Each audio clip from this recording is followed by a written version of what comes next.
A few weeks ago, a friend of mine called Malcolm messaged me to say that he'd almost been knocked down by a woman using a mobility scooter and what my thoughts are on the subject. Now, I think we can all relate to almost being hit by or just being taken out by someone on a mobility scooter, but it is a wonderful invention because it allows the elderly and the disabled to move about, but my God, are there a lot of arseholes using them. In the UK, I think a lot of the problem is they are almost completely unregulated. You don't need any training, don't need a license, don't need any insurance. And some people will argue, well, you shouldn't have to because they've got a top speed of 8 miles an hour. But that's still twice as fast as most people walk. Also, if you're a motorist from the UK and you're used to driving in rush hour traffic, 8 miles an hour would be bloody heavenly. But it turns out, for the last 6 years, every year there's been an increase in the amount of accidents involving mobility scooters. And rather alarmingly, there's been a big increase on the amount of people using them whilst drunk. But I have to say, within this group, I've got a certain grudging respect for some people, because some people are now using them instead of taxis. Now, where I live, if I want to get to the centre of town, it would cost me around £12 each way, 24 quid round trip. And on a Saturday, the taxi's going to be moving at pretty much a walking pace in the traffic anyway. But you can buy a second-hand mobility scooter. Bear in mind, if you get a second-hand one, the previous owners just died.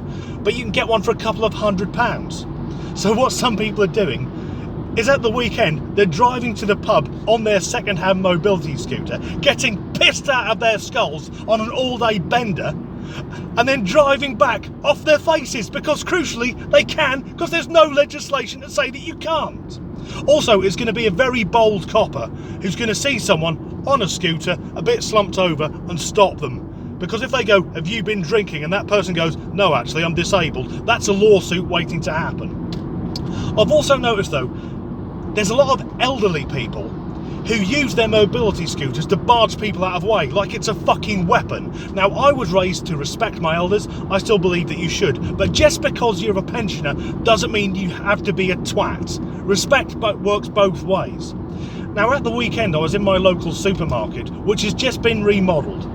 So all the products are in different places, but they haven't moved any of the bloody signs. So I was looking for whatever it was I was looking for. And an elderly gentleman on his mobility scooter decided he wanted to get to the shelf where I was standing, but rather than ask me or blow his horn, he just tried to push me out of the way. So I looked down to see what the hell is going on, and that man was looking everywhere except at me. In no way could he see the 5'11" heavily tattooed man standing next to him. So I responded, and you can use this, although you'll have to adapt it to your situation. I decided to address him with my distress at the remodel of the supermarkets. So I looked at him and went, what have they done with the fucking milk? And he then put his mobility scooter into reverse and reversed into the cold fish counter.